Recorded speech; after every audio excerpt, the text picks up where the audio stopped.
स्वागत आप सबका मेरे इस चैनल ओनली इन्वेस्टर्स में। अगर आप इस चैनल को फर्स्ट टाइम विजिट कर रहे हैं तो मेक श्योर इस चैनल को सब्सक्राइब कर लें, क्योंकि मैं आप लोगों के साथ बिल्कुल ही जेन्युइन कंटेंट शेयर करता हूं स्टॉक मार्केट के रिलेटेड। तो दोस्तों, मुझे कल यानी कि 10 अगस्त को काफ़ी मैसेजेस आए लोगों के, जिसमें उन्होंने पूछा कि हम जोमेटो के इस शेयर को बाय करें या फिर सेल करें, क्योंकि आपको पता ही है कल के दिन यानी कि 10 अगस्त को हमें जोमेटो का Q1 यानी कि क्वार्टर फर्स्ट का रिजल्ट देखने को मिला था, जिसमें कंपनी के रेवेन्यू ने यानी कि कंपनी की सेल्स ने तो काफ़ी अच्छी परफॉर्मेंस दी, बट कंपनी का जो प्रॉफिट था यानी कि ओवरऑल नेट प्रॉफिट, जो कि हमें एक्सपेंसेस, इंटरेस्ट एंड टैक्सेस पे करने के बाद मिलता है, तो उसमें हमें काफ़ी ज़्यादा डाउन परफॉर्मेंस देखने को मिली।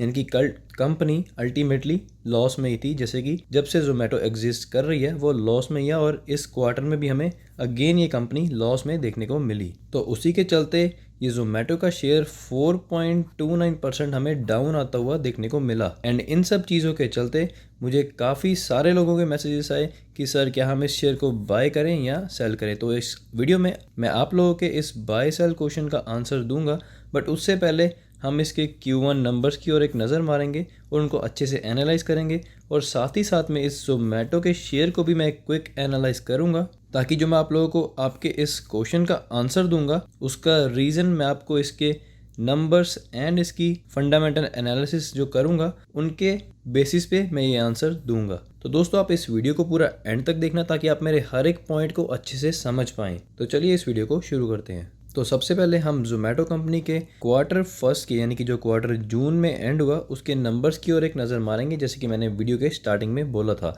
तो जो ये नंबर्स आप लोग देख सकते हैं कि जोमेटो ने हमारी मार्केट को रिपोर्ट किए थे कल यानी कि 10 अगस्त को 7:39 पे, यानी कि शाम को 7:39 PM पे ये नंबर्स रिपोर्ट किए गए थे। तो दोस्तों, मैंने ये रिपोर्ट की गई हुई PDF ओपन करी है जोमेटो के Q1 रिजल्ट्स की। तो इसमें हम सबसे पहले अगर नज़र मारे रेवेन्यू पे, और नज़र मारने से पहले मैं आप लोगों को बता दूं कि ये जो 3 कॉलम्स हैं, सबसे पहला वाला कॉलम है अभी जो Q1 था हमारा यानी कि जून में एंड हुआ 2021 में, और ये वाला कॉलम इससे पिछले क्वार्टर का है यानी कि Q4 का, जो कि हमारा मार्च में एंड हुआ था 2021 में, और ये जो थर्ड कॉलम है ये लास्ट ईयर के क्वार्टर 1 का यानी कि 2020 के क्वार्टर 1 का। तो चलिए दोस्तों, हम रेवेन्यू पर नज़र मारते हैं। सबसे पहले जो टोटल इनकम है कंपनी की, आप लोग यहाँ पर देख सकते हैं कि वो हमें 9166 देखने को मिल रही है, और पिछले क्वार्टर में ये 7508 थी। ये जो नंबर्स हैं ये मिलियन रुपीज़ में हैं, और जो लास्ट ईयर का Q1 था उसमें हमें 2835 ये इनकम देखने को मिल रही है, राइट। तो दोस्तों, इनकम का मतलब कि जो ओवरऑल सेल्स है कंपनी की, जो ओवरऑल बिजनेस है, तो हमें दिख रहा है कि जो बिज़नेस है कंपनी का ग्रो कर रहा है, बट सिर्फ यहीं पे बात ख़त्म नहीं होती है। ऑब्वियस ही बात है कि अगर हम क्वार्टर ऑन क्वार्टर देख रहे हैं तो हमें ग्रोथ दिख रही है, और हम ईयर ऑन ईयर भी देखें तो हमें ग्रोथ दिख रही है। पर दोस्तों, मेन जो बात आती है वो प्रॉफिट की, राइट।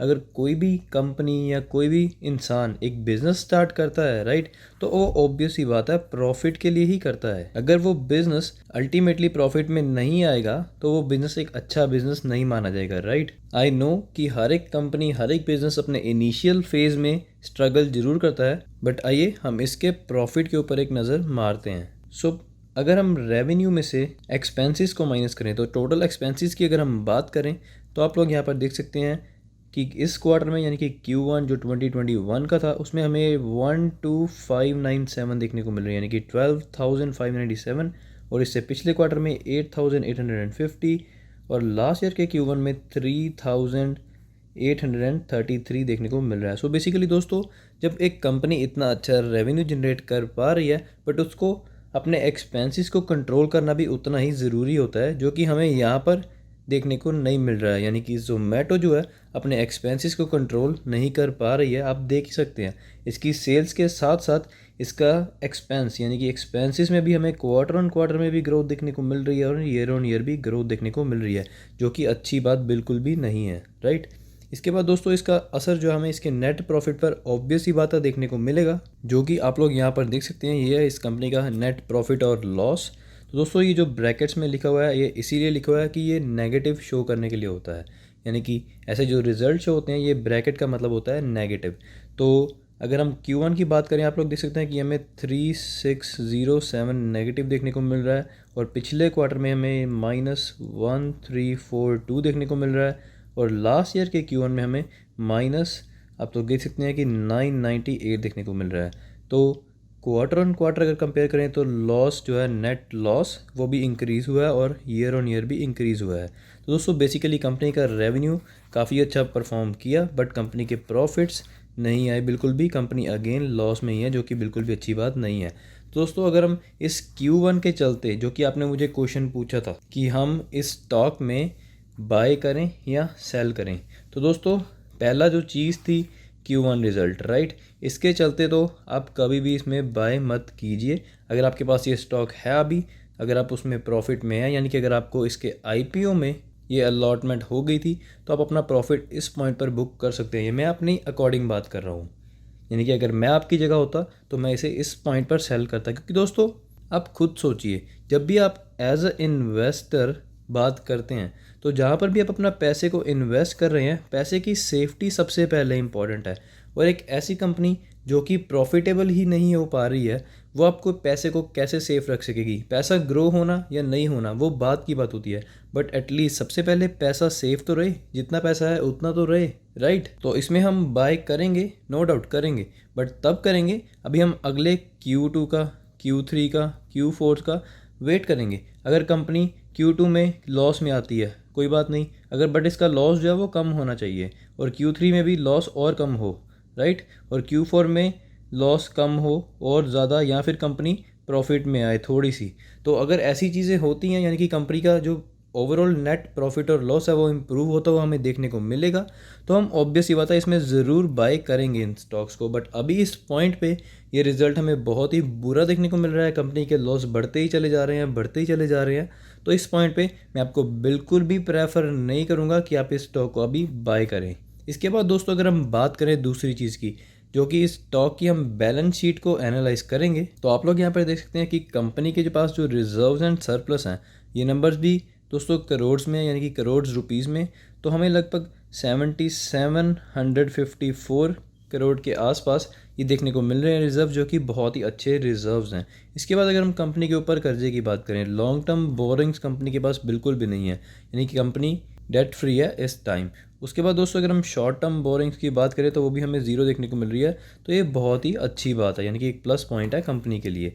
इसके बाद दोस्तों अगर हम कैश देखें कि कंपनी के पास कितना कैश है, तो आप लोग यहाँ पर देख सकते हैं कि कंपनी के पास करंटली 765 करोड़ के कैश हैं, जो कि अगेन बहुत ही अच्छी बात है। तो कंपनी की जो बैलेंस शीट है वो गुड है, इसमें कोई बुरी बात नहीं है, एक अच्छी बैलेंस शीट है कंपनी की। बट जो आपका क्वेश्चन था, राइट, जो वीडियो के शुरू में मैंने बताया था कि हम इसे बाय करें या सेल करें, उसकी अगर हम दो बेसिस पे कंपेयर करें, सबसे पहले जो इसके Q1 रिजल्ट्स आए, और दूसरा ये जो मैंने क्विक एनालाइज़ किया बैलेंस शीट को, दोस्तों आपने इतनी जल्दी एनालाइज़ नहीं करना है, मैंने स्टॉक को ऑलरेडी एनालाइज़ किया हुआ है। इस वीडियो में मैं डिटेल में एनालिसिस नहीं कर सकता हूँ, क्योंकि ये वीडियो बहुत ही लंबी हो जाएगी, राइट। तो सिर्फ इसलिए मैंने बैलेंस शीट को ही एनालाइज़ किया है। इसकी जो पुरानी फाइनेंशियल स्टेटमेंट्स हैं, इसकी जो शेयर होल्डिंग पैटर्न है, वो सब चीज़ें मैं इस वीडियो में नहीं दिखा रहा हूँ, क्योंकि वो अच्छी नहीं है, तो उनको दिखाने का भी कोई मतलब नहीं है, राइट। तो अगर हम बैलेंस शीट की यहाँ पर बात करें, बैलेंस शीट की एनालिसिस की जो हमने करी, तो उसके बेसिस पे हम इसको बाय कर सकते हैं, और Q1 के बेसिस पे हम इसे बाय नहीं कर सकते।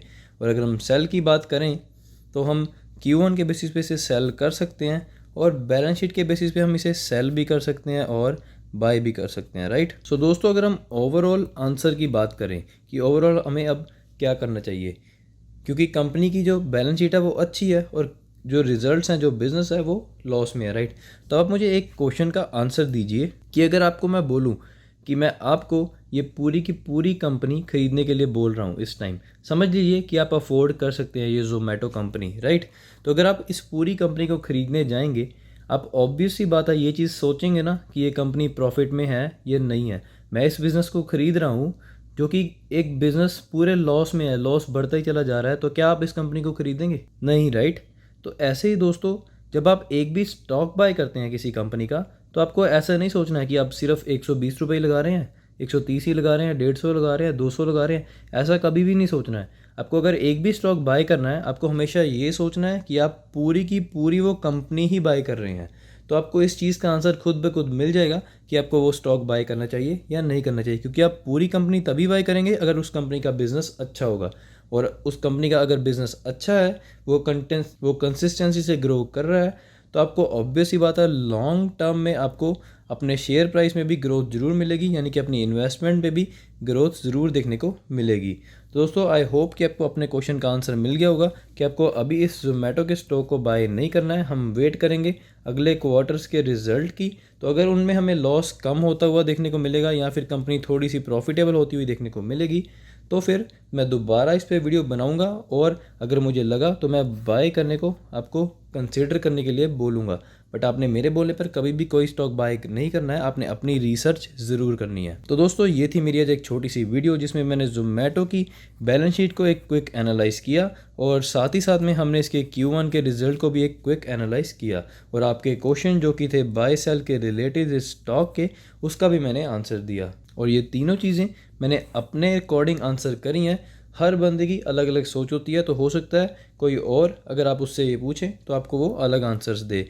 आई होप कि आपको वीडियो अच्छी लगी हो और अगर आप ऐसी मार्केट की डेली अपडेट्स को मिस नहीं करना चाहते, मेक श्योर मेरे इस चैनल को सब्सक्राइब करके बेल आइकन पर क्लिक करके नोटिफिकेशंस को ऑन कर लें। धन्यवाद दोस्तों आज की इस वीडियो को देखने के लिए।